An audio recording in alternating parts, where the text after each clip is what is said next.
Aku dikirim ke penjara paling ekstrim di dunia, hanya karena di sini ada seorang raja super, yang bisa menghancurkan Amerika hanya dengan lambaian tangan. Ada kaisar pedang yang bisa menaklukkan Jepang dengan satu tebasan. Ada juga ahli yang mengontrol jaringan dunia. Sebanyak 18 penjahat paling kejam, menghabiskan hari tua mereka di sini. Bahkan fondasi penjara ini, dibangun menggunakan bom nuklir. Dan aku, seorang pecundang, beruntung bisa tinggal di sini. Semua karena gadis yang aku hina, menggunakan semua koneksinya, untuk memastikan aku disiksa di penjara ini. Tapi dia tidak menyangka, bahwa 18 tuan besar di penjara ini, bukan hanya tidak menyiksaku, tapi justru sangat menghormatiku. Sebagai seorang blogger di media sosial, kolom komentarku benar-benar sepi. Aku akan mengajarkan cara cepat untuk berkomentar. Cukup tahan kolom komentar seperti ini. Dan aku benar-benar ingin merasakan kegembiraan dengan notifikasi 99+. Ini bukan manipulasi moral, hanya karena mereka tidak ingin kemampuan mereka hilang tanpa penerus. Dan aku menjadi murid dari 18 orang ini. Waktu berlalu begitu cepat, dan aku mempelajari semua kemampuan mereka, bahkan menjadi lebih kuat. Yemu, masa hukumanmu telah selesai. Hari ini kau bisa bebas. Seorang sipir berteriak kepadaku. Aku membuka mataku, melihat para guruku di sampingku. Aku membungkuk dalam-dalam. Guru, muridmu akan pergi lebih dulu. Para guru menatapku. Anak bodoh, kenapa hari ini kamu begitu sentimental? Hidup kami sudah selesai, tapi hidupmu baru dimulai. Jangan lupa apa yang kami pesankan.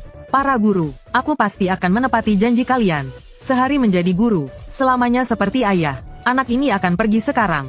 Aku berlutut dan membungkuk 3 kali. Lalu berbalik dan pergi. Keluar dari penjara, aku mendongak menatap langit, menghirup udara segar. Aku bebas. Untuk mereka yang tidak bisa bebas. Keesokan harinya, aku kembali ke Nanling. Begitu mendarat, aku melihat 2 orang tua berambut putih. Tanpa berkata apa-apa, aku langsung berlutut. Ayah, ibu, anak ini tidak berbakti, membuat kalian khawatir. Ibu menarikku dengan air mata berlinang. Yang penting kau kembali dengan selamat. Ayah melambaikan tangan untuk memanggil taksi di pinggir jalan. Aku bertanya dengan bingung, lalu mobil ayah di mana? Aku ingat waktu aku masuk penjara, keluarga kita masih punya beberapa perusahaan. Tapi sekarang sepertinya, ada yang terjadi. Benar saja, ayah tersenyum pahit. Xiaomo, setelah kamu masuk, perusahaan kita mengalami masalah. Akhirnya bangkrut, mobil dan rumah kita dijual untuk melunasi utang. Melihat wajahnya yang penuh beban, aku tidak tega untuk bertanya lebih jauh. Ibu menegur, anak ini baru saja pulang. Kenapa bicara seperti itu? Xiaomo, meskipun kondisi keluarga kita sekarang biasa saja, tapi pernikahanmu dengan Ruyan tetap bisa dilaksanakan. Kapan kita akan bertemu dengan keluarga Ruyan untuk makan malam? Dan segera membicarakan pernikahan, Liu Ruyan. Aku mengucapkan nama itu dalam hati. Dia adalah teman sekelasku di SMA. Dia juga cinta pertamaku. Mengingatnya, hatiku terasa hangat. Sebelum masuk penjara, kami sudah bertunangan. Dia berjanji akan menungguku keluar untuk menikah. Bertahun-tahun aku bertahan, hanya demi janji itu. Sesampainya di rumah, aku mandi, dan makan bersama ayah dan ibu. Ibu memasak beberapa hidangan favoritku. Di meja makan, dia berkata dengan gembira, baru saja aku menghubungi orang tua Ruyan. Kami sudah sepakat untuk makan malam nanti, dan menentukan tanggal pernikahan kalian. Saat sedang berbicara, tiba-tiba terdengar ketukan di pintu. Ibu berdiri untuk membukanya. Sesaat kemudian, sepasang suami istri parubaya masuk, bersama gadis yang selalu mengisi mimpiku. Ayah dan ibu tampak bingung. Bukankah makan malam nanti malam? Kenapa datang sekarang? Meskipun merasa heran, mereka tetap menyambut tamu itu dengan ramah. Namun, keluarga Liu hanya merespons dingin. Keramahan ayah dan ibu. Ayah Liu, Liu Jianan, duduk dengan santai, kaki bersilang di sofa, dengan mata menyipit. Dia berkata, Lao Ye, kita sudah berteman selama bertahun-tahun. Jadi aku akan langsung saja. Wajah ayahku langsung berubah dingin. Bagaimanapun juga, dia dulu adalah orang yang berpengaruh. Kemampuannya membaca situasi masih ada. Dengan sombong Liu Jianan berkata, putriku sekarang adalah manajer departemen di Huayao Group. Gajinya ratusan juta setahun. Sementara putramu adalah mantan narapidana. Menurutmu, apakah dia pantas menikahi putriku? Hari ini aku datang untuk memberitahu kalian. Jika ingin menikahi putriku, lupakan saja. Ibu Liu juga menambahkan dengan nada sinis. Benar sekali, seekor katak ingin memakan daging angsa. Mimpi saja, mendengar kata-kata itu, ayah dan ibu langsung terkejut. Mereka memang menduga keluarga Liu mungkin akan membuat masalah. Tapi mereka tidak menyangka keluarga Liu akan langsung datang dan merusak suasana. Aku memandang Liu Ruyan dengan tenang. Apakah ini juga pendapatmu? Liu Ruyan tersenyum sinis. Lalu menurutmu, Yemo, waktu sekolah dulu kamu anak orang kaya, sedangkan aku hanya siswa biasa. Tentu saja aku mengejarmu saat itu. Tapi sekarang keluargamu sudah bangkrut. Kamu juga sudah dipenjara selama bertahun-tahun. Menurutmu, apakah kamu masih pantas bersamaku? Saat itu juga, seorang pria berpakaian jas dengan aura wibawa masuk. Begitu Liu Ruyan melihatnya, dia langsung berlari dan memeluk lengannya. Yemo, biar aku jujur saja padamu. Ini adalah pacarku sekarang. Dia adalah wakil presiden Huayao Group. Gajinya ratusan juta per tahun. Hanya orang seperti dia yang pantas bersamaku. Selain itu, aku juga sedang mengandung anaknya. Mendengar kata-katanya, kemarahanku hampir tak terkendali. Pengkhianatannya benar-benar di luar dugaanku. Dan dia melakukannya tanpa rasa malu di depan orang tuaku. Pria berpakaian jas itu berkata dengan penuh penghinaan. Kamu, seorang mantan narapidana. Melihatmu saja sudah membuat mataku kotor. Benar-benar menjijikkan. Aku melihat Liu Ruyan dengan wajah penuh kebanggaan. Aku tersenyum dingin dan berkata, Liu Ruyan, kamu berani menyebut dirimu luar biasa? Saat orang tuamu jatuh miskin dulu. Apakah kamu lupa bagaimana kamu berlutut di depanku? Kamu tahu kenapa aku masuk penjara, kan? Semua orang bilang aku yang menabrak gadis itu. Tapi hari itu kamu yang mengendarai mobil, bukan? Aku masuk penjara untuk menggantikanmu. Wajah orang tuaku tampak sangat terkejut. Xiaomo, apa yang kamu katakan? Aku menatap mereka dengan rasa bersalah. Ayah, ibu, aku yang bodoh. Aku membuat diriku di penjara selama 10 tahun. Dan membuat keluarga kita bangkrut. Mendengar itu, Liu Ruyan mendengus dingin. Yemo, jangan berpura-pura mulia. Semua yang terjadi waktu itu adalah keputusanmu sendiri. Itu bukan urusanku. Aku menghela napas. Jika kalian ingin membatalkan pertunangan ini, aku setuju. Tapi uang 1 juta yang kamu pinjam dariku dulu, ditambah 10 tahun penjara yang aku jalani untukmu. Aku meminta 15 juta darimu. Itu tidak berlebihan, kan? Bahkan aku tidak menuntut bunga. Cukup beri aku 10 juta saja. Kalau tidak, jangan harap bisa membatalkan pertunangan ini. Mendengar itu, Liu Ruyan sangat marah. Yemo, apa kamu sudah gila karena di penjara? Berani-beraninya kamu meminta 10 juta. Kenapa kami harus memberikannya padamu? Pria berpakaian jas di sebelahnya mengerutkan alis sambil menatapku. Aku Jiboda, aku adalah wakil presiden Huayao Group. Anak yang ada di kandungannya adalah milikku. Apa gunanya kamu melakukan ini sekarang? Percayalah, dengan satu gerakan jariku, keluargamu akan hancur. Aku menatap Jiboda dengan dingin. Surat pertunangan masih ada di tanganku. Hitam di atas putih. Semuanya tertulis dengan jelas. Jika kamu ingin hidup bersama dengannya, tanpa persetujuanku, itu mustahil. Atau bagaimana kalau aku fotokopi surat itu 100 kali, dan menyebarkannya di depan kantor Huayao, manajer yang sudah menikah berhubungan dengan wakil presiden. Apakah ini cukup mengejutkan? Mendengar kata-kataku, Jiboda dan keluarga Liu langsung panik seperti duduk di atas duri. Strategi ini benar-benar kejam. Huayao sangat mementingkan citra perusahaan. Jika masalah ini tersebar, keduanya pasti akan dipecat. Jiboda menatapku dengan gigi terkatup. Kamu benar-benar licik. Setelah mengatakan itu, dia menarik Liu Ruyan pergi. Namun sebelum pergi, dia tidak lupa mengancam. Kamu tidak tahu siapa yang kamu hadapi. Aku pastikan kamu dan keluargamu tidak akan bisa hidup tenang. Aku tertawa dingin. Sama-sama, aku berharap saat kamu berlutut di depanku untuk memohon maaf, kamu masih bisa sepercaya diri ini. Sebelum pergi, orang tua Liu juga tidak lupa menunjuk orang tuaku sambil berkata, berani menantang menantuku, Lao Ye, keluargamu akan hancur. Siapa yang menyangka keluarga Liu akan membuat kekacauan seperti ini? Suasana yang awalnya menyenangkan, langsung berubah menjadi suram dan penuh ketegangan. Orang tuaku saling berpandangan, lalu mereka menatapku bersamaan. Anakku, jangan khawatir, perempuan seperti Liu Ruyan. Lebih baik kamu tahu sifat aslinya lebih awal. Ayah menenangkanku, aku percaya suatu saat nanti, kamu pasti akan lebih hebat dari Jiboda itu. Mendengar itu, beban di hatiku pun hilang. Lao Ye, kamu terlalu percaya diri, kan? Putramu sekarang hanya punya ijazah SMA, dan catatan kriminal. Mendengar itu, wajahku langsung muram. Ayah terbata-bata berkata, anakku, sebenarnya ayah ada sesuatu yang belum ayah katakan. Melihat wajah ayah yang ragu-ragu, hatiku merasa tidak tenang. Ayah, jangan-jangan ayah mengidap penyakit parah? Ayah tertegun sejenak, lalu ibu menamparkan kepalaku. Bocah nakal, ayahmu masih sehat bugar? Aku memegangi kepala, dan dengan kesal berkata pelan. Lalu kenapa ayah terlihat begitu murung? Ayah menatap ibu, lalu menghela napas. Aku hanya ingin memberitahumu, meskipun keluarga kita sudah bangkrut, hidup kita masih bisa berjalan.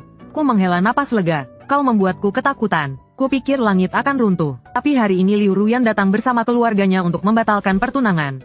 Dan membuat keributan di depan kalian. Dendam ini akan aku ingat. Tidak lama lagi, dia akan menyesalinya. Keesokan harinya, aku menemani orang tuaku ke pasar membeli sayur. Saat baru masuk pasar, tiba-tiba sebuah pistol ditempelkan ke punggungku. Suara dingin terdengar di belakangku. Anak muda, kalau tidak ingin orang tuamu celaka, Ikutlah dengan kami. Sebenarnya menghadapi orang seperti ini, aku hanya perlu menggerakkan jariku untuk menyelesaikannya. Tapi melihat orang tuaku di depan, aku khawatir mereka akan terluka. Jadi aku hanya mengangguk. Baik, aku akan ikut dengan kalian.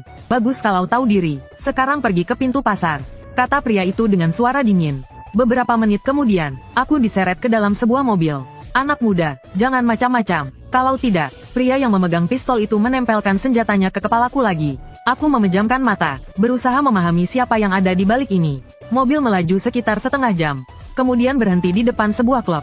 Aku mengikuti mereka ke bagian belakang klub. Ada lapangan golf pribadi di sana. Seorang pria tua berusia 50-an sedang memukul bola.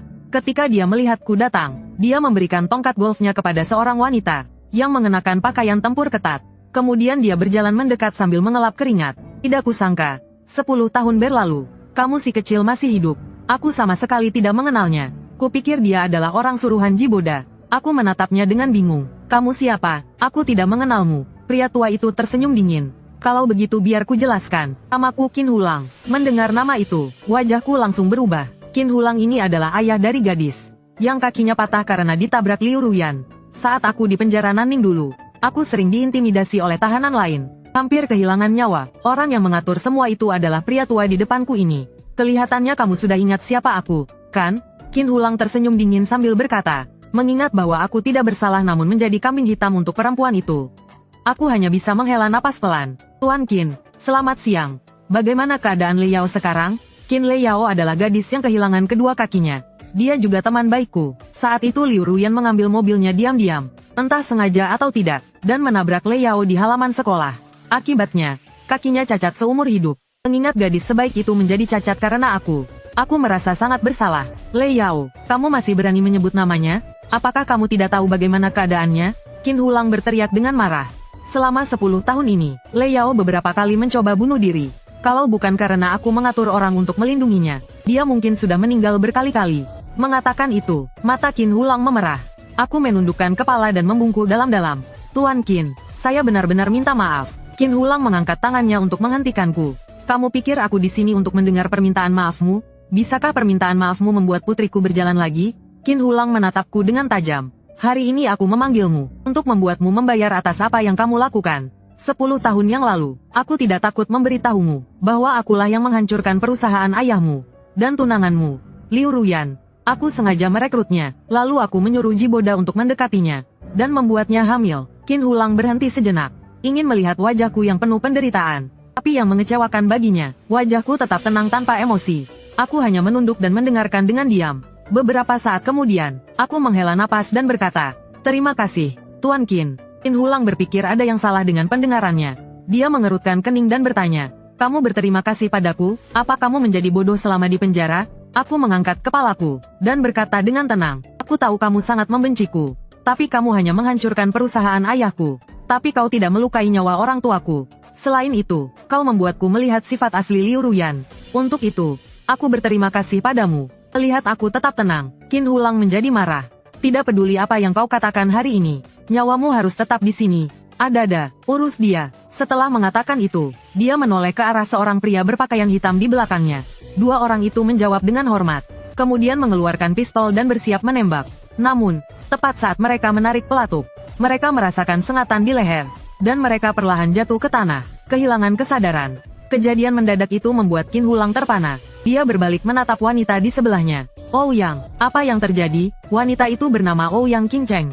Dulunya anggota pasukan khusus. Setelah pensiun, dia direkrut oleh Dragon God Palace. Karena Qin Hulang pernah menyelamatkannya, dia dengan sukarela menjadi pengawal pribadi Qin Hulang. Saat ini, Ouyang Qingcheng terlihat serius. Tuan Qin, hati-hati, orang ini tidak biasa. Mendengar itu dari mulutnya, Qin Hulang benar-benar terkejut. Dia sangat tahu, dalam klasifikasi kekuatan petarung saat ini, Ouyang berada di tingkat ke-6. Itu sudah cukup hebat. Bahkan dia mengatakan orang ini tidak sederhana. Sepertinya Yemo tidak mudah ditangani. Ouyang Qingcheng melihat jarum perak di leher. Ada Da dan ada R. Bahkan dia tidak tahu kapan Yemo bertindak. Saat Qin Hulang hendak bertanya sesuatu pada Ouyang, mata Ouyang Qingcheng tiba-tiba terbalik. Dan dia pingsan juga, dengan jarum perak yang sama di lehernya. Qin Hulang menatapku dengan kaget. Bagaimana mungkin, sebelum masuk penjara, kau hanya seorang pelajar. Bagaimana mungkin kau jadi sehebat ini sekarang?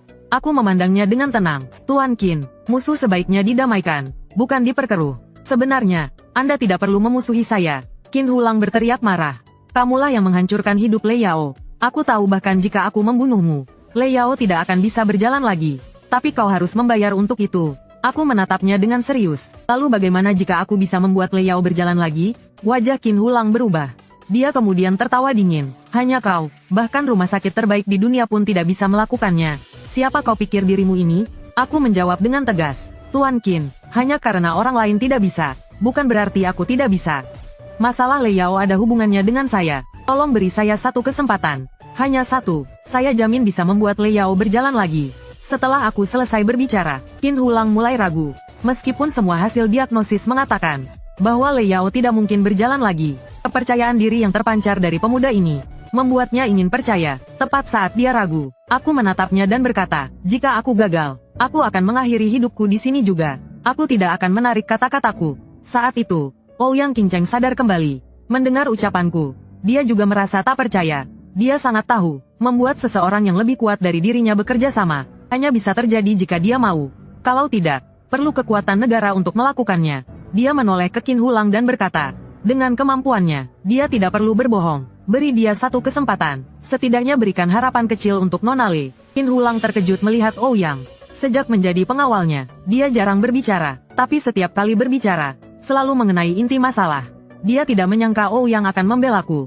Qin Hulang menatapku dan berkata, karena Ouyang sudah bilang begitu, aku akan memberimu satu kesempatan. Lei Yao sedang keluar dengan kakaknya untuk relaksasi. Mereka akan kembali ke Nanning sekitar 2 jam lagi.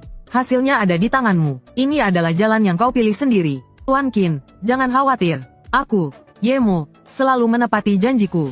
Kataku sambil menatapnya. Kemudian aku melambaikan tangan, mengambil kembali jarum perak dari leher 3 orang itu. Ada Da dan ada R yang baru sadar. Menatapku dengan ketakutan. Ketakutan itu berasal dari perbedaan kekuatan yang besar. Menunggu adalah hal yang panjang. Tapi aku sudah menunggu 10 tahun. Jadi menunggu 2 jam lagi tidak masalah. 2 jam berlalu, suara lonceng yang merdu terdengar. Aku berbalik dan melihat seorang wanita cantik berpakaian putih. Duduk di kursi roda. Di belakangnya, seorang wanita lain mendorongnya masuk. Angin sepoi-sepoi berhembus, membuat lonceng di kursi roda berdering pelan. Suaranya sangat merdu. Wajah Qin Hulang langsung berubah. Matanya penuh kasih sayang. Lei Yao, kali ini menyenangkan, kan? Qin Lei Yao menatap kosong. Dengan nada yang sangat datar. Pemandangannya indah, tapi bagi orang cacat sepertiku, itu tidak ada artinya. Mendengar putrinya berbicara seperti itu, Qin Hulang merasa hatinya hancur. Setiap kali dia teringat bagaimana putrinya yang ceria berubah menjadi seperti ini, dia merasa ingin menghancurkan Yemo menjadi serpihan. Saat ini, tatapan Qin Lei Yao jatuh ke arahku. Awalnya mata yang kosong tiba-tiba bersinar dengan kegembiraan. Yemo, kapan kau keluar? Aku menatapnya dengan penuh rasa bersalah. Lei Yao, sudah lama tidak bertemu. Belum selesai aku berbicara, mata wanita di belakang Lei Yao sudah memancarkan kemarahan luar biasa. Dia melangkah maju, dan menamparkan wajahku keras-keras. Aku tidak menyangka, setelah kau dimasukkan ke penjara naga, kau masih bisa keluar hidup-hidup. Katanya dengan marah. Wanita ini adalah kakak Lei Yao, Qin Yan. Wajahku terasa panas, tapi aku tidak menghindar. Tamparan ini memang pantas aku terima. Qin Yan menatap Qin Hulang, dan berkata, ayah, kenapa kau belum membunuhnya? Reaksinya sudah diperkirakan oleh Qin Hulang. Dia mengerutkan alisnya dan berkata, sekarang belum bisa membunuhnya. Kenapa? Apakah ayah lupa betapa banyak penderitaan yang harus dialami Lei Yao karena dia? Kalau bukan karena aku menjaga Lei Yao siang dan malam, ayah mungkin hanya akan melihat tubuh tak bernyawa sekarang. Qin Hulang kembali tenggelam dalam kenangan menyakitkan. Dia mengerutkan alis dan menatapku. Membunuhnya 100 kali, 1000 kali pun tidak cukup. Tapi dia baru saja bilang kepadaku bahwa dia bisa menyembuhkan kaki Lei Yao dan membuatnya berdiri kembali. Bagaimana mungkin? Qin Yan dan Lei Yao menatapku dengan kaget.